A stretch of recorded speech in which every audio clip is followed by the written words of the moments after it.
Hello friends, this is doctor Nilaj Dubey. It's raining outside. अब बरसात के मौसम में एक प्रॉब्लम जो है वो बहुत ही कॉमन पाई जाती है, जिसे अर्टिकेरिया कहती है। तो चलिए आज इस वीडियो में अर्टिकेरिया के बारे में आपको मैं एक अपना केस बताता हूँ, एक केस शेयर करता हूँ जिसमें अर्टिकेरिया जो है ये कितना क्रॉनिक और अच्छी खासी मात्रा में सीवियर फॉर्म में था और किस तरीके से उनका अर्टिकेरिया जो है वो होम्योपैथी द्वारा क्लियर हुआ। चलिए इस वीडियो में आज जानते हैं। So friends, this is the case of urticaria of 28-year-old male जो कि बैचलर है, अकेला रहता है सूरत में, खाना पीना भी अकेले ही बनाना पड़ता है। जब पेशेंट एंट्री किया ओपीडी में तो उसने सबसे पहले कंप्लेन ये रखी कि मैंने 4 दिन हो गया खाना नहीं खाया। तो मैंने पूछा क्यों, उसने क्यों किया कि 4 दिन से खाना नहीं खाया।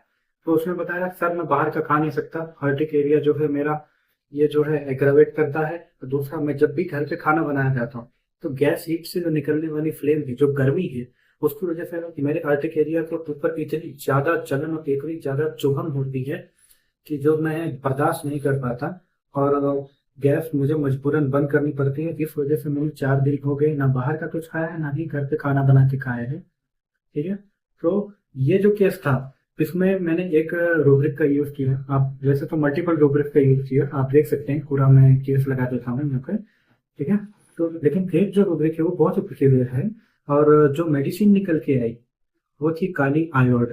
अब काली आयोड थी क्योंकि ये जो स्किन इरप्शन थे अर्टिकेरिया था, देखिए ये सबसे पहला फोटो है जब केस आया था हमारे सामने। ये सिफिलिटिक इरप्शन कारण इस अर्टिकेरिया का इलाज होने से पहले इन्होंने सबसे पहले जीपी डॉक्टर्स को, अपने लोकल डॉक्टर को कांटेक्ट किया। उन्होंने जो है स्टेरॉइड दिए। स्टेरॉइड की वजह से क्या हुआ कि ये जो है सप्रेस हो गया। सप्रेस हो गया, उसके बाद जब दोबारा आया तो बहुत ही वायलेंट तरीके से आया।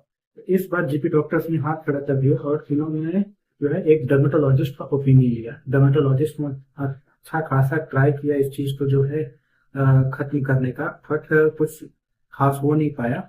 तो एज यूजुअल जैसा कि लोग करते हैं, लास्ट ऑप्शन जो है होम्योपैथी को रखते हैं, तो वो भी होम्योपैथ डॉक्टर के पास आए, यानी यहाँ पे मेरे पास आया। ठीक है, तो मैंने जब उनका पूरा केस लिया तो ये जो रूब्रिक्स हैं ये सिलेक्ट किए और जो मेडिसिन थी वो थी काली आयोड। अब काली आयोड को 1 वीक तक देने के बाद ये रिजल्ट आया सामने। ठीक है, उनका अर्टिकेरिया चला गया। उन्होंने आने के बाद सबसे पहला जो वर्ड है ये कहा थी, डॉक्टर साहब आपने मुझे बचा लिया, नहीं तो पता नहीं क्या होता, मैं खाना पीना जो नहीं खा पाया तो मुझे तो ऐसा लग रहा था कि शहर छोड़ के भागना पड़ेगा मुझे।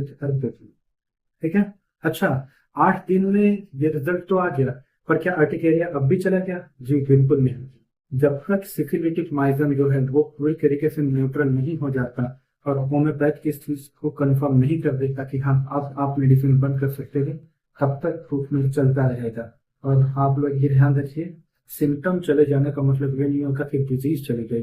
डिजीज जो है दूर भी रहती है जब तक माइजम न्यूट्रल नहीं होता। 3 माइजम छोड़ते हैं होम्योपैथी के, सोरा, साइकोसिस, सिफिलिस।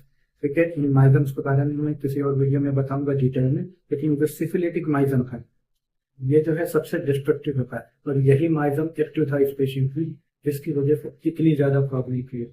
ठीक है, thank you so much for watching. मिलते हैं किसी और वीडियो में।